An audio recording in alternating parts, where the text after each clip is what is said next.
सुंदर वन जंगल में पारो चिड़िया अपने पति चिंटू चिड़ा के साथ रहती थी।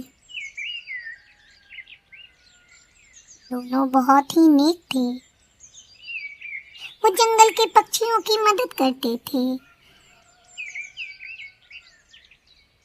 उनके पड़ोस में लाली कबूतरी और गट्टू कबूतर भी रहा करते थे। गट्टू कबूतर मोमोज बेचता था। उसके मोमोज बहुत ही तीखे होते थे, लेकिन पक्षी चटकारे लेकर तीखे मोमोज को चाव से खाते थे। उसी जंगल में बदमाश कालू कौवा और लालची गोरी कौवी भी रहा करते थे। उनकी नज़र हमेशा दूसरे पक्षियों पर होती थी। वो अपनी बातों में उलझाकर उनका दुकान, घर सभी कुछ हड़प लेते थे। अरे ओ कालू, वो देख रहे हो कितनी भीड़ लगी है कबूतर की दुकान पर। नोट पर नोट कमाए जा रहा है और एक हम हैं हाथ पर हाथ धरे बैठे हैं। गोरी, मेरी तो दाहिनी आँख फड़क रही है। चलो चलते हैं, आज इस कबूतर का बैंड बजाते हैं। कौवे कबूतर के मोमोज की दुकान पर पहुंचते हैं।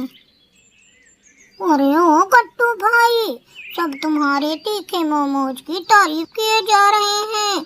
मुझे भी तो चखाओ अपने तीखे मोमोज। अभी देता हूँ कालू भाई। कालू कौवा और गोरी कौवी मोमोज खाते हैं और उसकी बुराई करने लगते हैं। छी, ये भी कोई तीखा है? ये तो बिल्कुल ही फीका है, घास लग रहा है, घास। गोरी, तुम बताओ, तुम्हें ये मोमोज कैसे लगे, तीखे या फीके? पतिदेव, आप बिल्कुल सही कह रहे हैं। ये गट्टू तो अपने ग्राहकों को बेवकूफ बनाता है। इसके मोमोज तो सचमुच फीके हैं। चलता हूँ गट्टू भाई, आज का पैसा उधार रहा। जिस दिन तुम मुझे तीखे मोमोज खिलाओगे उसी दिन सारा हिसाब करूँगा। कौवे अपने घर आ जाते हैं और जोर जोर से हंसने लगते हैं।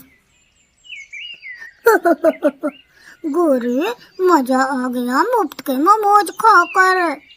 अगले दिन कौवे फिर से मोमोज खाने के लिए गट्टू की दुकान पर पहुंचते हैं। कालू भैया, माफ करना, आज मेरे मोमोज कल से ज्यादा तीखे हैं। आज तो आपको तीखा जरूर लगेगा मेरा मोमोज। मोमोज खाकर कौवे फिर से वही बात दोहराते हैं। गट्टू भाई, पक्षियों को तुम मूर्ख बनाते हो। पक्षी झूठी मूठी तुम्हारे मोमोज की तारीफ करते हैं। अब तो मैं तुम्हें मोमोज के पैसे तभी दूंगा जब तुम मुझे तीखा मोमोज खिलाओगे। कालू भैया, कल मैं इससे भी ज्यादा तीखा मोमोज बनाऊंगा। अगर मेरे मोमोज कल भी आपको तीखे ना लगे तो मैं ये ठेला आपके नाम कर दूंगा और फिर कभी मोमोज नहीं बेचूंगा। कालू और गोरी उस दिन भी गट्टू को एक भी पैसा दिए बिना वहां से चले गए। अगले दिन कालू और गोरी फिर से गट्टू की दुकान पर आए और इस बार उन्होंने वही बहाना बनाया और आज उन्होंने गट्टू के ठेले को हड़प लिया। उदास गट्टू कौओं के नाम अपना ठेला कर दिया और रोते हुए वहां से चला गया। कौओं ने बड़ी चतुराई से गट्टू का ठेला हड़प लिया। कई दिन गुजर गए। गट्टू और लाली बहुत ही उदास थे। वो अपने घर के बाहर बैठे रो रहे थे। तभी वहां पारो चिड़िया आई। उसने गट्टू को रोते हुए देखा। अरे ओ गट्टू भैया, यूं उदास क्यों बैठे हो? आज मोमोज बेचने नहीं गए? क्या कोई बात है? मुझे बताओ। गट्टू ने रोते हुए सारी बात पारो चिड़िया को बताई। अरे, वो दोनों कौवे तो ऐसे ही हैं। गट्टू भैया, आप उनके चक्कर में कैसे आ गए? आप परेशान मत होइए, मैं उन कौवों को सबक सिखाऊंगी और आपका ठेला उनसे वापस लेकर आऊंगी। पारो वहां से चली गई। रास्ते में उसे तोता मिला। पारो ने सारी बात तोते को बताई। पारो बहन, इन कौओं ने तो पक्षियों का जीना हराम कर रखा है। किसी पक्षी को कमाने खाने नहीं देते, उन्हें सबक सिखाना तो होगा ही। अगले दिन पारो अपने घर के आगे मोमोज बेचना शुरू कर देती है। आओ आओ आओ, तीखे मोमोज खाओ। दूर बैठे कौवे पारो को देख रहे थे। कोरी, जिस तरह हमने गट्टू का ठेला हड़प लिया, उसी तरह हम इस चिड़िया के घर को भी हड़प लेंगे। दोनों खुशी खुशी पारो चिड़िया की दुकान पर आए। राम राम पारो बहन, आपने नया धंधा खोल लिया। गट्टू की दुकान क्या बंद हुई, आपकी तो लॉटरी निकल आई। चिड़िया, जरा हम भी तो खाकर देखें तुम्हारे तीखे मोमोज, तीखे हैं भी या नहीं। अरे कालू भैया, गोरी बहन, ये तीखे मोमोज खाकर तो देखें, आपको बहुत ही मजा आएगा। चिड़िया, अगर तेरे मोमोज हमें तीखे ना लगे तो हम तुझे कोई पैसे नहीं देंगे।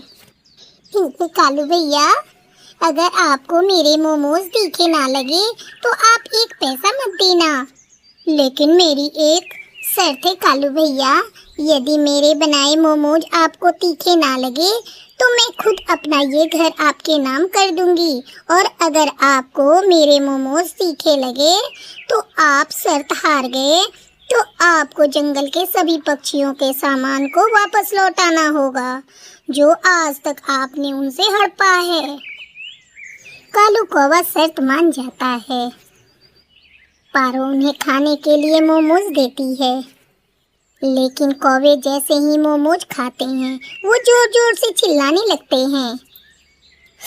पानी पानी पानी कहाँ है, पानी कहाँ है, मेरा मुंह जल रहा है। कालू कालू, मेरा भी मुंह जल रहा है। चिड़िया, अरे ओ चिड़िया, पानी कहाँ है। पारो चिड़िया ने जानबूझकर उन्हें पानी नहीं दिया था। पारो जानती थी कि उसकी माँ की दी हुई तीखी मिर्ची आज जरूर इन कौवों का हालत खराब कर देगी। वो उससे पानी देने की मिन्नतें करने लगे। चिड़िया, भगवान के लिए पानी दे दो, हमारा मुंह जल रहा है। चिड़िया, हमारे मुंह में जैसे आग लगी हुई है, हम शर्त हार गए। चिड़िया। इतना सुनते ही पारो उन्हें पीने के लिए पानी देती है। कालू कौवा शर्त के मुताबिक गट्टू का ठेला वापस कर देता है और जंगल छोड़कर वहां से चला जाता है। पक्षी खुशी खुशी जंगल में रहने लगते हैं।